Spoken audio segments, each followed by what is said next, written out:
what you want? And are you getting we're what back. you need? I've got my Amarniac, so we all know I'm boring in this segment, but I'm really interested to know, not what Matthew's drinking, because we dive into him and skip over Michelle, and she's fucking with us. So I want to know how you're fucking with us today. Ha! Michelle, what's up? First, I'd like to ask you, what the hell are you drinking? I've never even heard of that. It's called Amarniac. It's Are like you a saying it wrong? It's brandy, but No. it's it's different Oh! from Brandy, cognac. Oh. you could say Armagnac maybe. Where's your Alman- pinky? it's Where's the Almagnac. pinky? Almagnac. Let me see. There. Yeah. All right. Okay. Rob my would know what I'm drink. Oh. So yeah, it's one of these like areas that can't call itself Almagnac unless it's from Almagnac. Cognac is, I guess, a little more common. So this is an uncommon brandy. Oh. I proud of my don't seek it ignorance. out, but I have an organization that I belong to, and every year there's a celebration where there's a tradition for having Armagnac, and that's where I grew to love it. And I was the one, we had to do it remotely this year, and so I just bought myself a bottle, so I had it for the remote.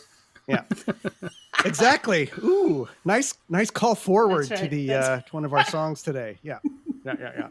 All right, Michelle, but you're not off the hook. What's up tonight? What we got? Here it is. I'm sick of the harassment.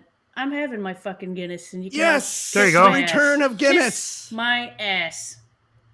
Look at that. And I've only got one bottle this evening. Oh no, Oh, cheesy. what do we got? It's unfortunate. I wanted to wait until End of the World came up as one of the songs because I have from Uniprou, La Fin du Monde. Oh, La fin the du fin monde. du monde. Fin du Monde, Nice.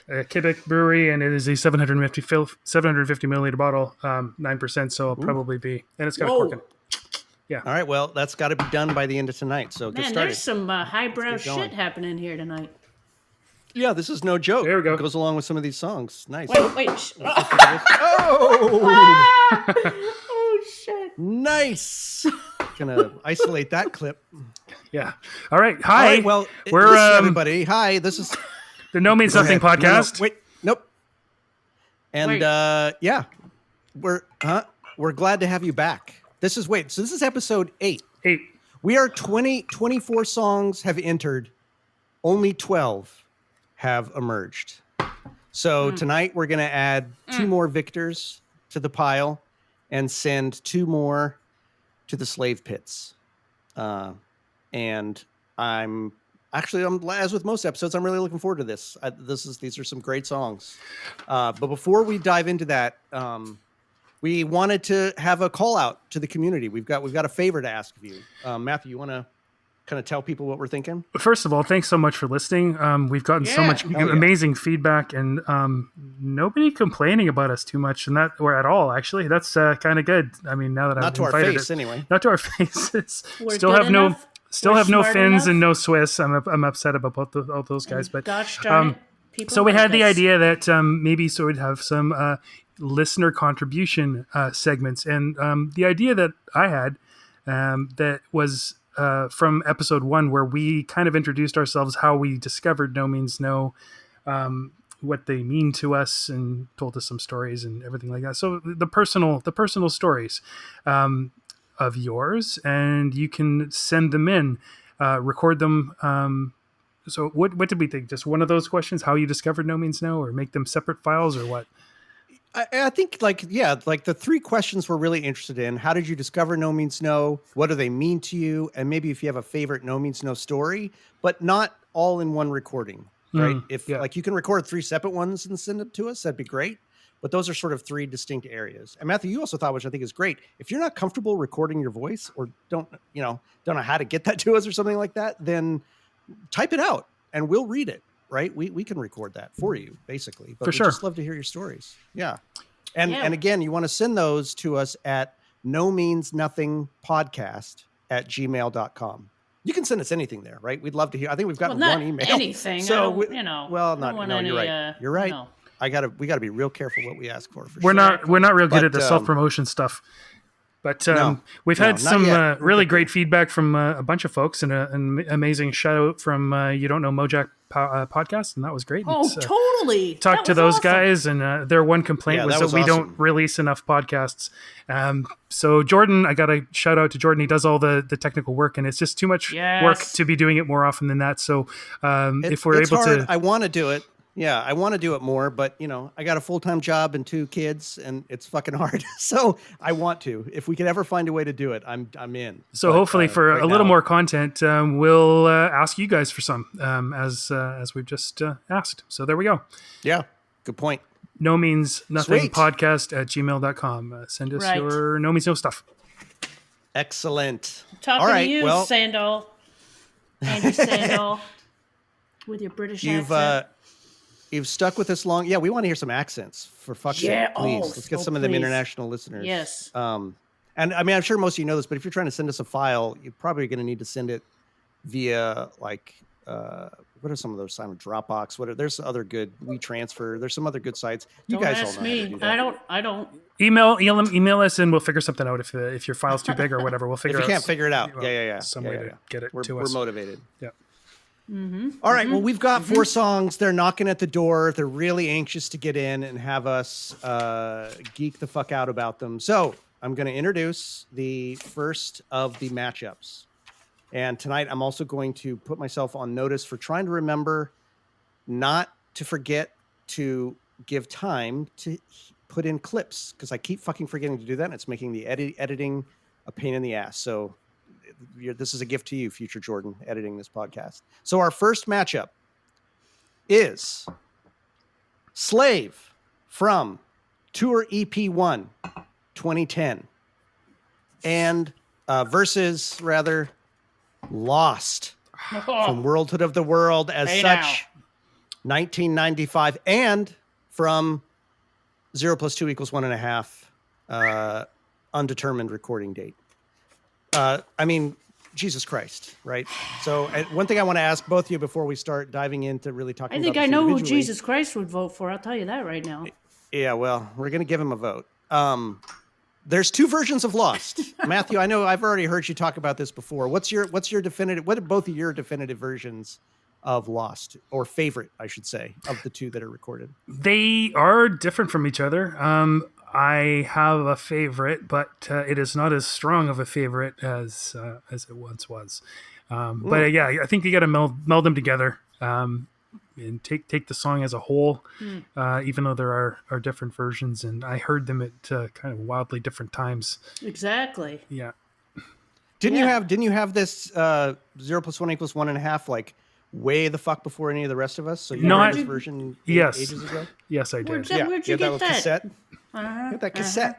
A fella that I worked at the radio station with was interviewing No Means No, or had some contact with No Means No, and he was given those some unreleased songs and demos from Mr. Happy, and recorded it onto tape because he was a fantastic fella. I won't say his name on here, just because. No. Yeah, and he swore me to, on pain of torture, to not disseminate it. But I was allowed to play it on my radio show from time to time, so I did. Nice. Shit. Yeah. So there you go. Sweet. What about you, Michelle? I mean, between these 2 versions. I heard the album version first. Well, of course, but I meant which one? Do you have a preference between the 2? Like when we're talking about it tonight, do you have one or the other in mind more than either version? I really can't take them apart. Really, I listened to the 0 + 2 = 1.5 version for tonight. Nice. And it's a little more angular for the obvious reason. Well, or angular, as it were. All right. I didn't want to say it. Oh, that hurts so bad. So listen, we're since Michelle, you're up first. I'm gonna let people listen to a little bit of this first. Which one? The Slave. And no, oh yeah, Slave. We're gonna listen to a little Slave first, and then you can go ahead and dive in and talk about it. So here's a bit of Slave. You slave your life away.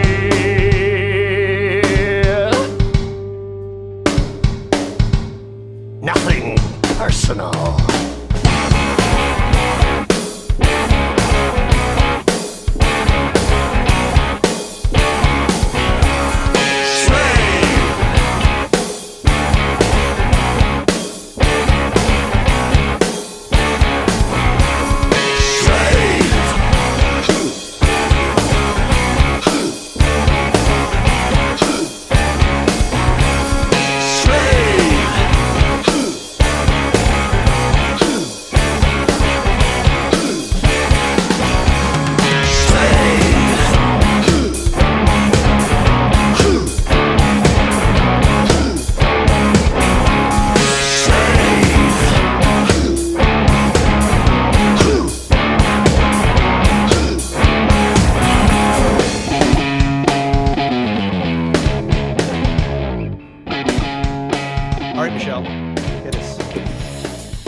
not really that familiar with this song. I am embarrassed to say I this is not one that I've played a lot or very much at all, really, honestly. I don't know. Don't get mad, but I'm being honest here. When listening to it, I could only find live versions of it. Since I don't actually think I even own this. Am I booted? Oh, Am I booted? you're I'm done. booted. You're off the I am. podcast. What the All right. fuck? All right, fine. Go find another freak. No. Actually, Never. you probably Ever, could easily. ever. No, you could do it. You could do it easily. Yeah, I don't want to go. Oh, That's- oh, gee. All right, all right. Stop it. Okay, so there's some. Look at her giggle. I don't know. Stop it. Stop it. Jesus John, Christ. this is. Oh, okay, so there's some good sections in here that are nice and crusty. And like I said, while my fandom stems from their earlier stuff, I do like these songs that sporadically have sections that nod to their early deliveries. This is a lame ass response to hearing this song, I realize. I am not going to say any more. I'm not going to try to dissect what it means or any lyrics. I'm being lame tonight. I'm being wet lettuce. Wet lettuce night. You're not wet lettuce, but I think it speaks to a good point that these later songs. I mean, I'm going to be interested to hear feedback from the fans about how passionately people feel about these later EPs. I mean, there's not a lot of chatter about them. People post videos about songs all the time from you, or not videos, but YouTube links to songs that are favorites and shit. I don't think I've ever seen an tour EP thing come up. I don't think that's because they're not great songs, but I think many people are in your boat. They're just not as dissected. They weren't around as long. Don't get me wrong. Weren't around as long, and there was a format issue. I mean, it was on a USB stick, for fuck's sake. That's how they came out. So you didn't have it like a physical thing to kind of thumb. Did they come out on vinyl? I don't remember. They did eventually. I never got those. And so the one thing I'll say, and then Matthew, you dive in, but no fucking lyric sheet on the USB stick. And I was You don't need it. You don't need it. If you don't listen to lyrics. Anyway, that made me real mad when this came out. All right, Matthew, how about you? What do you think of this sucker? Yeah, I mean, not super familiar with it, and ultimately, I don't think I own it either because there was no. I didn't want the USB stick. I didn't have the vinyl or anything to play vinyl on at the time, so I don't own it. I never bought it. There was never an opportunity for me to buy it at the time, and I guess I just kind of didn't bond with it. But no, some good songs. Slave is going up against a very, very difficult song. Very, very difficult song for me to promote. Slave, I don't know. It's different. It's bluesy. It's their most ZZ Top like of No Means No songs. Oh my god. But no, I like a lot of stuff about it. I mean, there's a very headbangy chorus. I like the whoo in the middle. It seems very Rob like somehow, but I want him to go whoo my leg. And I like the bridge with the dissonant guitar, and then the bass and guitar dialogue. I think the guitar is a little bit sort of not playing nicely with the bass exactly, but it sounds really good that way. Lyrically, I mean, it's about your debt slave, you're working stiff, and then there's some allusions. I had some questions about it seems to be about prostitution, but I don't think it would be sort of straight ahead and anti-sex worker kind of message. So I think it's just the message is that we're all prostituting ourselves. Yeah. And we're all enslaved. All fucked. Yeah. Sorry, I shouldn't have said that. Yeah, no, that's appropriate. Well, okay. All right. Well, so from what I've read about this, so I guess I'm the only one. I do own these songs, and I'm a good fan. Apparently, better than you two fucks. Hey, I got it somewhere around here. I'm trying to find it. I have listened obsessively to both these EPs, so I feel like I'm pretty impressions familiar of my with teeth. Okay. Do you? No, I don't. I don't. You definitely one up me on that. I didn't buy them, but Chedsy gave them to me. Oh, nice. So Chedswick. So, and from what I understand, like a lot of these songs were Rob compositions that he recorded on Pro Tool. This is like a lot of this from the wiki, but I remember back from the board days too. Rob recorded these on Pro Tools, and then they recorded them as a band, right? So as you know, they kind of would go back and forth on albums sometimes with a really John-focused sort of compositions. House of Art, I think, was a lot of John compositions Totally. with Rob lyrics, Oh, yeah. and this was a return to Rob diving in and doing the compositions. And so this song, and I think all the other tour EP songs are Rob. And I think as we start to make our way through some of those other songs, and you know, we'll, as the podcast goes along, I feel these hints of what No Means No might have become had they not dissolved, right? Had Rob not retired. You feel him experimenting with these sort of electronic. Rob was going to become electronic shows. He's going to become a blues man exactly. who's into dubstep. Well, yeah, exactly. Now, all that said, I feel like for me, and this again, the caveat that I haven't said that often, but I'll say it now, is my opinion means fuck all. So all of this is just my own subjective opinion, of course. This I think is the weakest of all the tour EP songs for me. That's the one I like it, but it feels like the weakest. Okay. It's a great song. It just doesn't grab me like the other tour EP ones. And again, it's good, but it's also like lyrically, it's artful, but it's not subtle. It doesn't have any subtlety to it. It very much feels like it's a pretty straightforward song about being a wage slave. And I do think you're right, Matthew, that prostitution sort of undercurrent to the lyrics is really there as an analogy to being a wage slave, to being just all of us, sucking the company's dick basically for money. That's what you got to do. And it's not very subtle. It's pretty straightforward on that. And actually, I kind of feel, you mentioned ZZ Top. This to me felt almost like a Primus song. This felt like his most Les Claypool sort of song. Like he's got like the way his bass riff goes a little bit, and the way that it talked about something as straightforward as this. Like it felt like that's sort of it felt like it was in Claypool's wheelhouse lyrically, and a little bit with the bass, which I know is bullshit, but that's what came to me. It's funny. It's what it is. Yeah, and it's it's great. It's a classic rock sort of funk feel. It's got that one great Rob growl, the nothing personal, which is just classic, and we'll put a little collector's item on your shelf for that one. I love it. But yeah, I don't have a lot else to say about this one. It's not my favorite of the tour EP songs, but it's a good banger. All right, well, I don't think any of us like Lost very much, so this will probably go quick. Terrible song. Terrible. It's boring, terrible. So Michelle, why don't you tell us about means this? Nothing to me. What, the Lost song? Yeah. This band sucks. Terrible. This fucking band sucks. I don't even want to know why I waste my time here. Yeah, exactly. The drummer especially just, why don't you just get a pot and pan and a wooden spoon, buddy? That's what you sound like. He probably did. I know. All right, Lost. All right, this is blasphemy. Wait, before you do. Traditional grip. Wait, hold on. We're gonna let the audience hear a little bit of Lost. Here you go.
song is killer. This band does not suck. This band does not suck at all. It has all the ripe, sneaky bits in there with tons of eye-popping surges. I am in love with Rob's bass timbre. The fact that John is doing a simple drum beat on the snare, another great example of less is more, and gets us back to that marching feeling we've had before in a couple of their other songs. The middle section where it starts to really build up, Roz. What is a fucking Frasier here? I was gonna say there's a Frasier reboot coming, so that must be on your mind. Yep. Okay, Rob has this bass solo of sorts, and there's a measure in there where you go just it is bass. It's a bass boner. Oh shit. That's Yes. right. There's lots of tritones in here and lots of ominous creepiness, and I love how all three sing at different points in the song. I did listen to the 0 + 2 = 1.5 version when I was making my notes here, and even the cheesy keyboard, it just adds a depth of it's a fierce composition. I love it, but that God, I love it. It's just so fuck you. I love it. It's fucking great. Oh my God. If I could make it that my doorbell, wouldn't that be an amazing doorbell? It'd be pretty great. It'd be pretty great. All right, Matthew, how about you? So I don't think you like this one very much. it was my favorite on that tape that I got. And I got the tape. Nice. Mr. Happy had come out, but just barely. So I was familiar with most of what was on there, but Lost was the standout to me on the rest of the songs that were on that tape. And it's probably one of my favorite No Means No songs. As to which version I like better, I think I would have always said the 0 + 2 = 1 version, simply because it was okay. I still love this band, and they're not going anywhere. They're At the right. time, but the Worldhood version, I wasn't disappointed by it. It's just very different. It's a lot more polished than the 0 + 2 = 1. I mean, obviously they not mastered or whatever they need to do to it to make it sound amazing. But I like the sort of the chaos of it. Michelle, you mentioned the snare part. Yeah, that eighth note. Come on with it. That urgency of it's like somebody simple. just tapping you, like something's wrong, something's up. Something's going on. You're not in a good situation.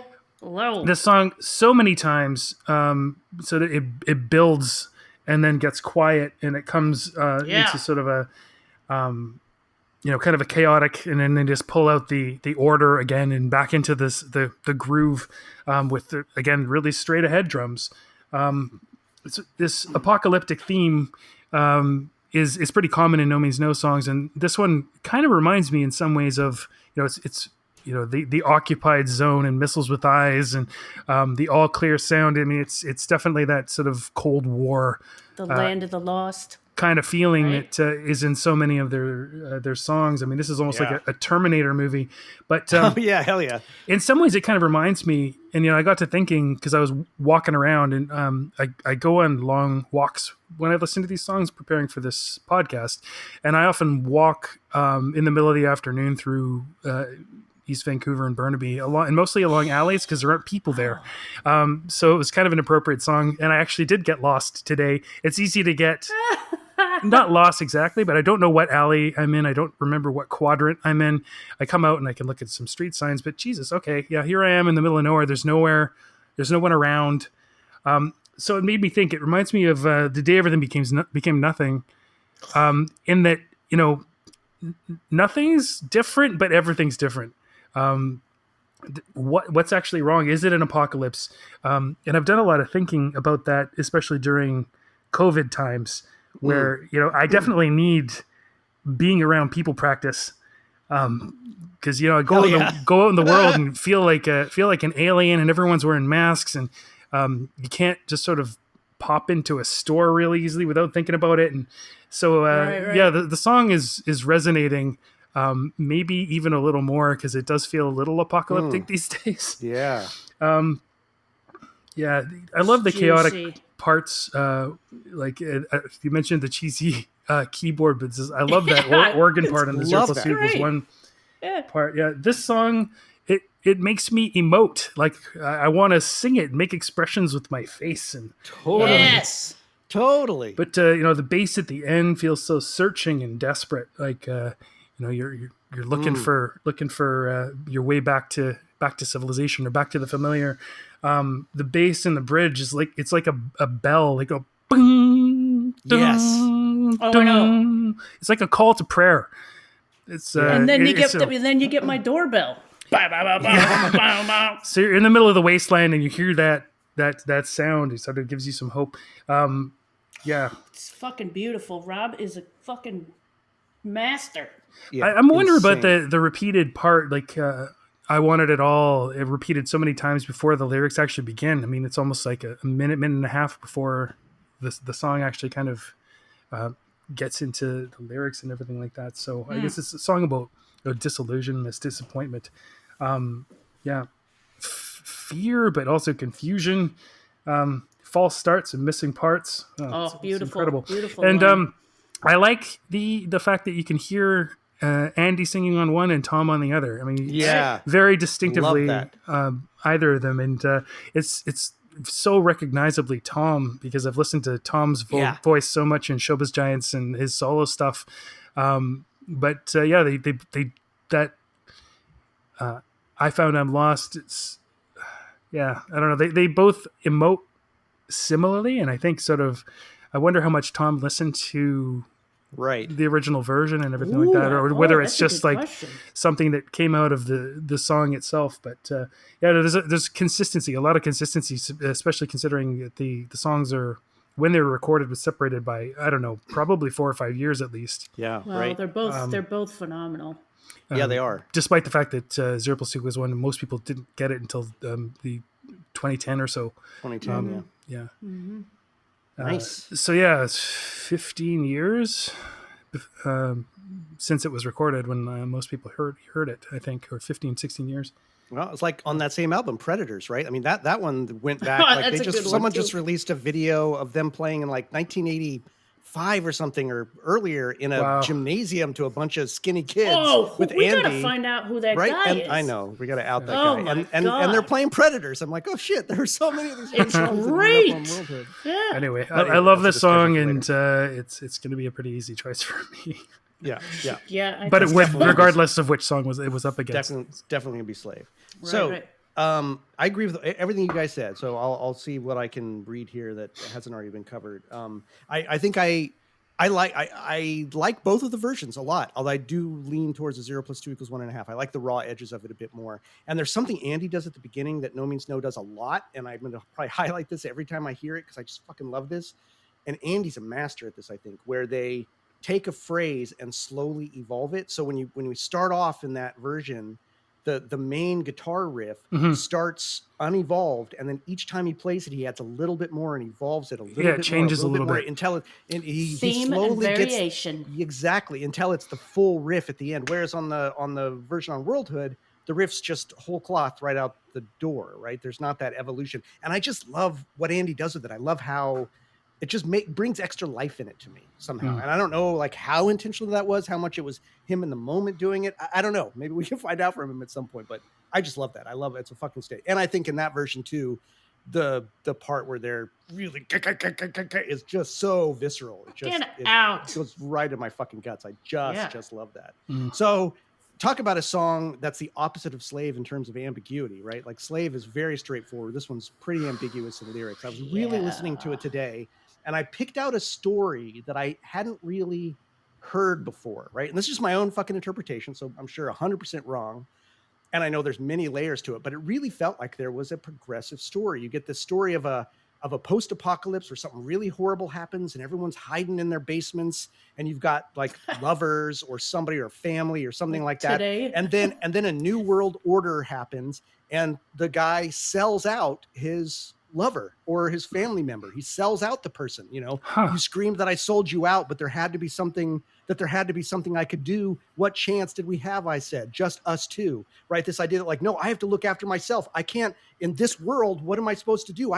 It's me or you, buddy. But as soon as he did that, there's nothing left. Then he realizes there's nothing left. And at the end, he's sitting in his own chair, watching the news, going like, yep, I came home at night, watched the news, but all I could think about was fucking you. I'd sold you out. Here I am in the new regime, comfortably watching TV. Alienated from everything. Alienated for everything. And I sold out the only thing that really mattered, human connection. But I was desperate to do it, right? So it just felt like I'd never really felt the progression before. But it really does feel like verse to verse, there's this narrative of an individual in the post-apocalypse, which of course I think you could more broadly apply to just being human and human connection as you can with most No Means No things. But I just felt more of It's the just actual story. anger, underneath it this fear, time. hate, and betrayal, or whatever that fucking thing was in the Exactly. beginning. It's the same thing.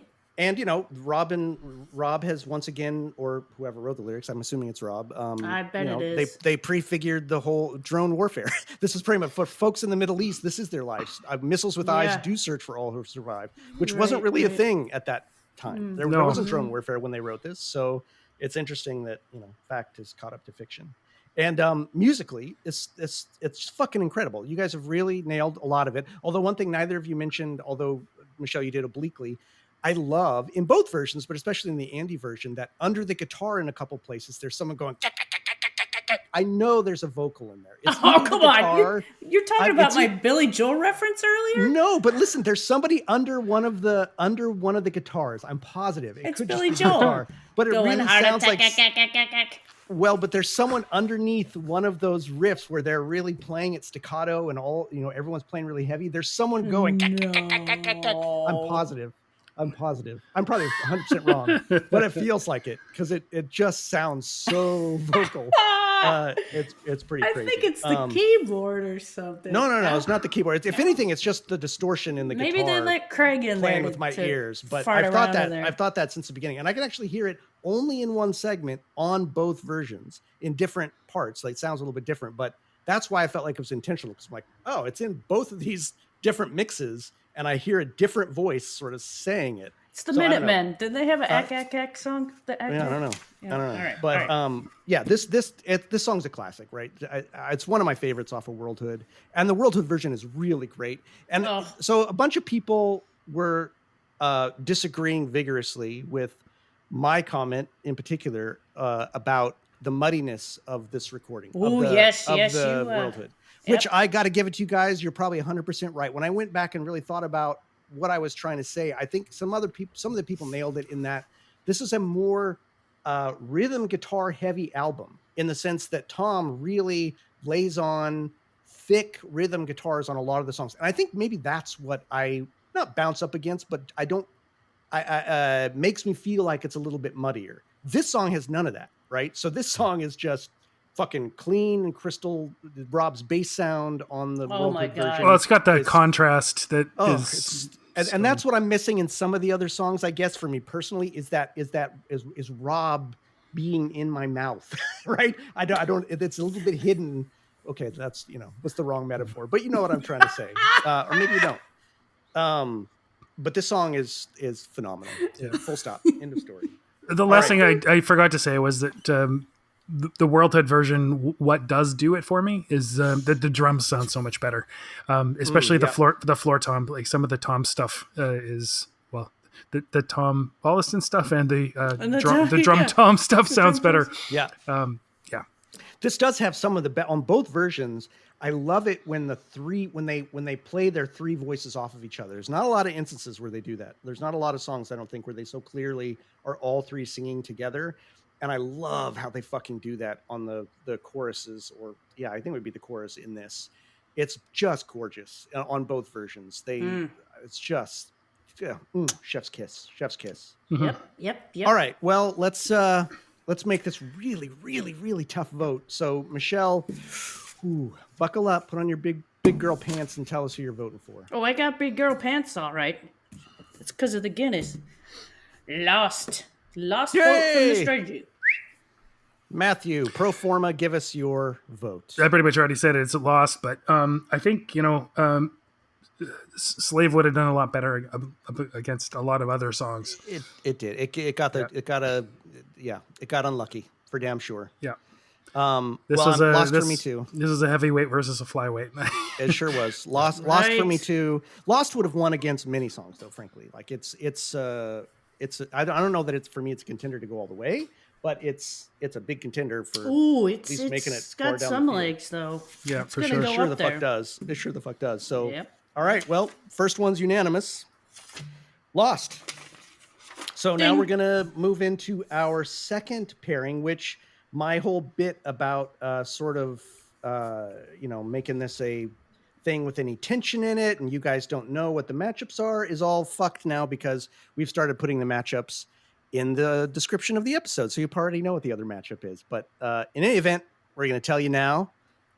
It's Old off of also Tour EP1. And strangely enough, the song that comes right after fucking Slave. So what are the random odds that that's going to happen, just like with Real Love and Lonely, especially in adjacent songs on adjacent podcasts. Exactly. So crazy. I think Matthew was fucking with the code a little bit here. Yeah. So we've got Old Tour EP 2010 versus Beat on the Brat off of One from 2000. So I'm going to go first on this round, and I'm going to talk about Old. Oh shit! Oh no! What happened?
Just foamy beer. He's getting old, and he dropped his cup. Beer. So he's got a big cup.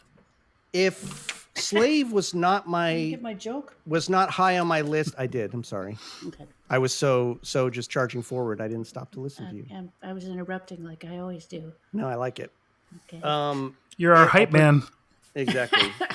If Slave was not one of my favorite on the tour EPs, I really, really, really like Old. I think this is a great song. I don't imagine I'm actually in the majority with that. I think a lot of people probably don't have a lot of patience for it. I fucking love this song. One of my favorite memories of this is seeing this played live, and it seemed like the best joke on the audience possible, because you can't fucking do shit to this song in a club. You can't bang your head. You can't head bob. You can't slam. You can fucking do anything. You've just got a lot of people kind of confusedly looking around going, this is good, but what the fuck? How do we react to this song? Why is anyone moshing? Wait a minute, I'm not moshing. Exactly. And actually, I'm kind of just sad. When I saw it, it really felt like they were like, it was pretty intentional to put that in the set list there. Like they knew what they were fucking doing. And to me, this is a Rob classic. This is a great, honest, flat out fucking dirge about entropy and getting old. It's a dirge. It's just a fucking dirge. It's a good word. And, it's not a song that needs a lot of parsing. It's the lyrics fit into a thimble in terms of the number of them. So I don't have a ton to say about that, except that it is one of those songs, like they do so well, where the composition of the song, the method of playing the song, the lyrical content, and the way he delivers it is all of a fucking piece. So it's about getting old. You really feel Rob feeling his age in this song, and they just make it slow, right? They just pound it along, verse after verse after verse. And I think this is one of the maybe 2 songs they have where they actually state the name of the band obliquely in the Yeah. lyrics. Yep. I forget what the other one is, so I'm sure I'll remember once we get to it. It's No Means No. Yeah, well, yeah. God damn it. Son of a bitch. Fucking son of a bitch.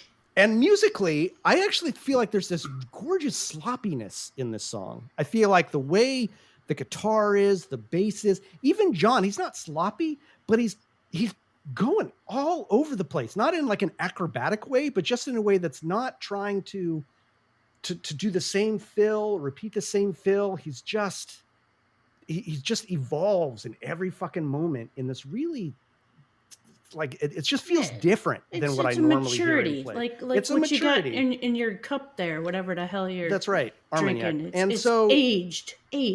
And I feel like this is one of their slower songs in that way, but the sloppiness of it just gives me a lot to chew on in it. And that middle section where it feels like they're ending, right? Where it's just, okay, the song's over. And then boom, right into what's probably the most vigorous aspect of the song. Like, nah, we still got some juice in us left. You bunch of young fucking whippersnappers. We're not dead yet. A bunch of punchers. And they give that last little push. And then at the very end, if you listen really carefully, you hear what is either Rob snoring or a death rattle. It's like, one or the other. It's either someone dying or it's someone falling asleep. Why not both? Why not both? But it struck me. I was listening to it today going like, oh yeah, there's that fucking like deep snore or death rattle underneath it. But I think it's great. I think it's a great song about aging by a band that was very much aging at this point. They earned it. And it is what, like 9 minutes long or something? It is. The joke is right there, right? You get old listening to this fucking song for sure. But I love it. I think it's great. All right, Matthew, what do you think? Yeah, it's interesting that it should come up so soon after Real Love, because I think we actually referred to it in the slowest No Means No songs, and some of the longest No Means No songs. I like the bass tone it seems a little different. There's something more organic about it. Much more. That's a good high word end for of it. Yeah. Much more high end in his tone. Yeah. There's something, I wonder if it's as simple as just like how Rob is feeling on tour, where, stay a little longer and all that kind of stuff. But Rob's always been older than everyone he was playing with.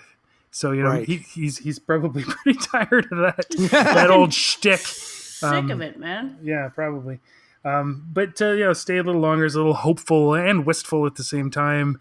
Whether that is something that he hears and maybe something that he tells himself, because it's got to be, the amount that they were touring, it's got to be exhausting. Hell yeah. Yeah.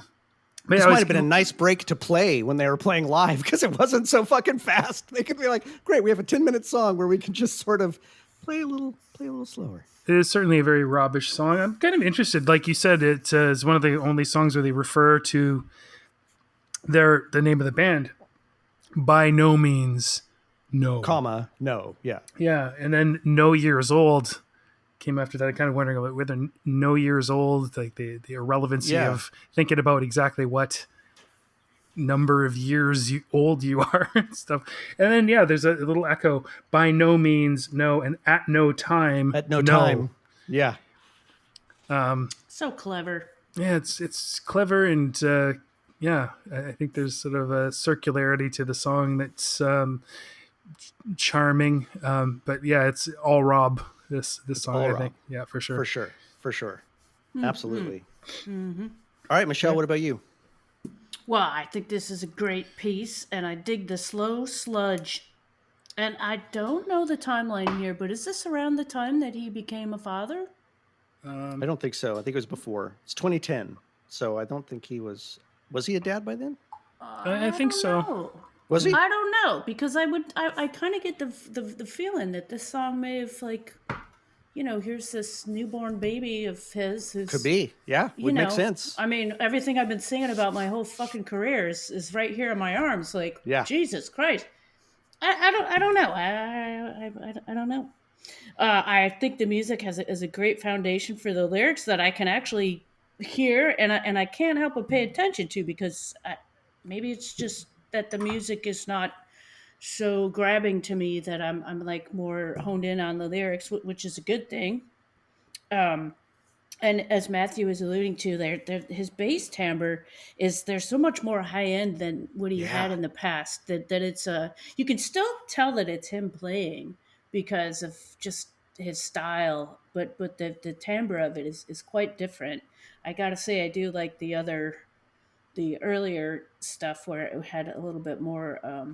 I don't know what the word is. I've always heard he was inspired by JJ Burnell from the Stranglers. I think Oh, I got the bass player's name right. Aaron Chapman told me that Rob really liked the sound. And if you listen to the Stranglers, holy shit, Jordan, have you listened to the Stranglers before? not enough, Got clearly. to check it out because Yeah, I've noticed that too. when that bass player starts in, you're gonna drop a deuce because it sounds just like it. You can tell that he was very honed in on that. But anyways, so I think it's a great song for the subject and a great show ender. I would think.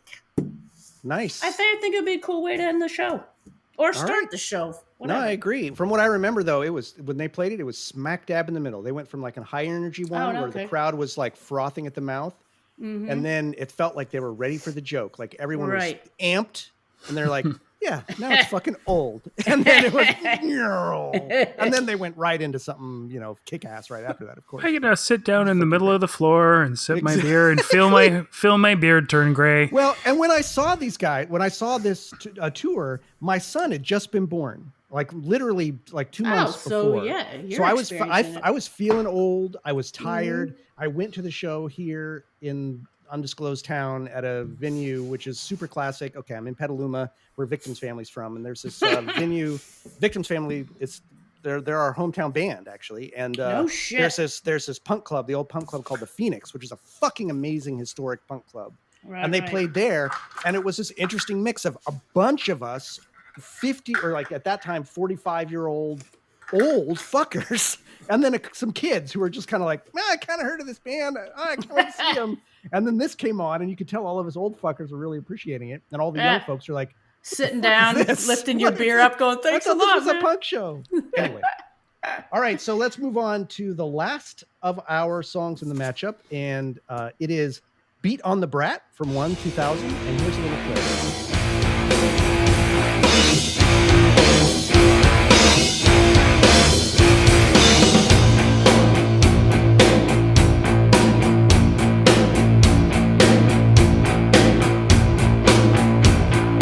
Beat on the brat. Beat on the brat. Beat on the brat with a baseball bat. Oh yeah. Oh yeah. Oh yeah.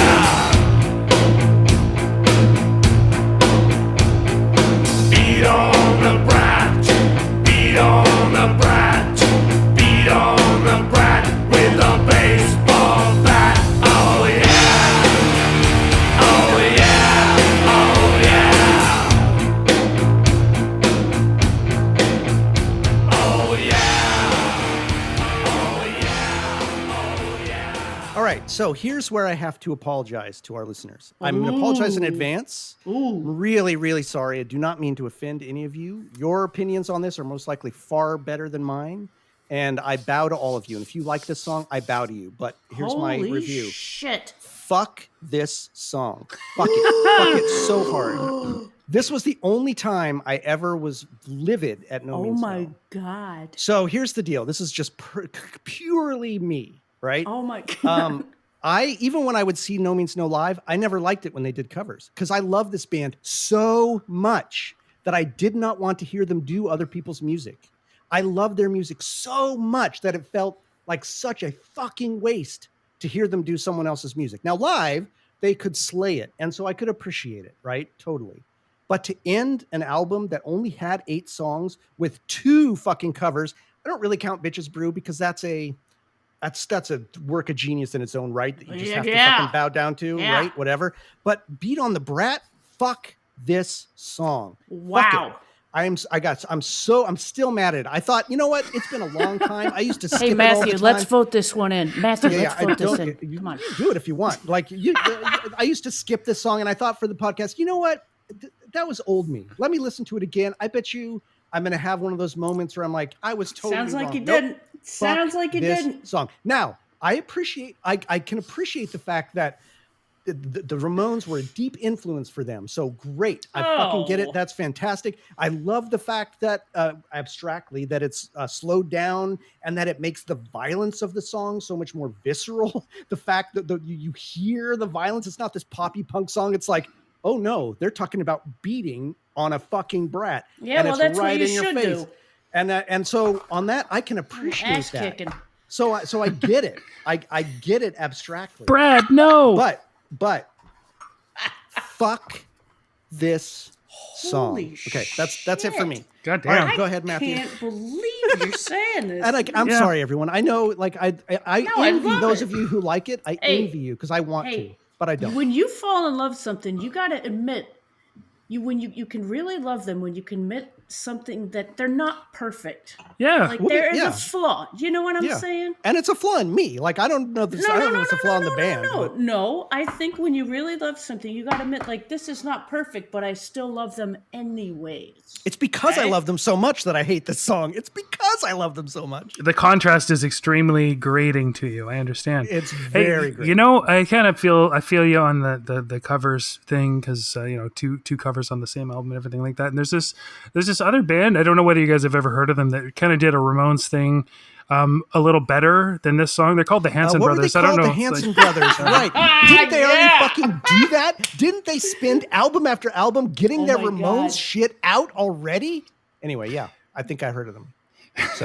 So yeah, it's certainly one of the Jesus. more skippable songs on any No Means No album for me. It is sludgy. It's stoner. I feel like it's a joke, so it makes me like it more because it's a joke. You know what makes me They're fucking tired. Just let them play. They're fucking. I done think that this putting on a show for this you, Jordan. song was not written by Rob or arranged by Rob, right? It was arranged by the bass player from the Hanson Brothers with the Friday the 13th mask that says "dumb" on it. That is who is behind this song. And should have gone on a Hanson Brothers album. So there you go. But yeah, no, it's that dude. It's not actually Rob. It's the dude with the zero. It's the dude who is dumb. And yeah. It's an He's interesting so choice not though that they decided to not actually sing. All the lyrics are, even the chorus. It's all in one mono note. One note. So It's not all lies, that's for sure. it's hilarious in how not No Means No it is. Oh, God. So this is like, it's almost like Bald Wang level, like in joke. Oh my God. Bald Wang soars in the stratosphere above this fucking Is that shit how bird. you'd vote for Baldwin if it was up against If Bald this? Wang was up against this, I would have effusively praised it and come up with an essay of its eloquence and brilliance. How about Okay, that? well, that's about all I'm going to say about Beat on the Brat. Oh my God. All right, Michelle, how about you? Tell I me how think much it's you the love this greatest song. song they've ever done. Top 3, right? Yeah. All right, come on now. Look, it's funny. I get it. It's slowed down. I like the original better. This version would be good in a movie, and I think the band's just taking the piss here. I do think it would be good in a movie, Sure. like a Steve Sure. Buscemi movie. I'm not going to say any more about it. It's yeah. I like that you found a spot for it. I can actually totally see that, like in a movie, like some Yeah, for sure. poorly lit bar with like a totally. pool table with the fuzz coming off it and shit. Yeah. And, it's like one of those. Some asshole getting his ass kicked or something like that. Yeah, That's perfect. That would be hilarious. Motorcycle bar, someone Yeah. knocking over a bunch of Yeah, motorcycles fucking outside. Pool table. Hell yeah. You talking to my girl? Listen, I'd invite listeners who really like this song, talk to me, like write to me, tell me why. And this is not a challenge. It's like, I really would love to know. I would love to appreciate it more. And I can, like I said, I can't abstractly, but Are you looking at me? Yeah, fuck So, this song. You talking to me? in the recording app that we use for the podcast, we can name ourselves when we sign into it, and I called myself Sludgy Ramon in you honor go. of this particular set of songs. So, Oh, that's what it Nice. Interesting that it got paired with old. I'm not going to compare it in that way, but that's an interesting comparison. I think old. I mean, it might have won over other ones, but it certainly got fucking lucky for me. Well, maybe not. We'll have to see about the voting. fucky. This is fucky. Very good. Episode title. I don't know. We'll see. So, Right. let's move to the vote on this one. I think my Matthew, let's vote it in Matthew, please. no, I think I on. think my Come on, opinions are pretty clear, but just on. for the record, Matthew, I please. hereby state that I one hereby state wins, and once more, just because it's the last time we'll get to say it, fuck that song. All right, go ahead. You Matthew. said one wins, so you didn't even say the right song title. you said the album that Beat on the Brat's on. I think you just voted for Beat on the Brat. No, You wanna no, clarify? Hey, you old. said one. Did I say wins. one? You did I say think one. You did. It's this. I hate this song so much that it scrambled my brain.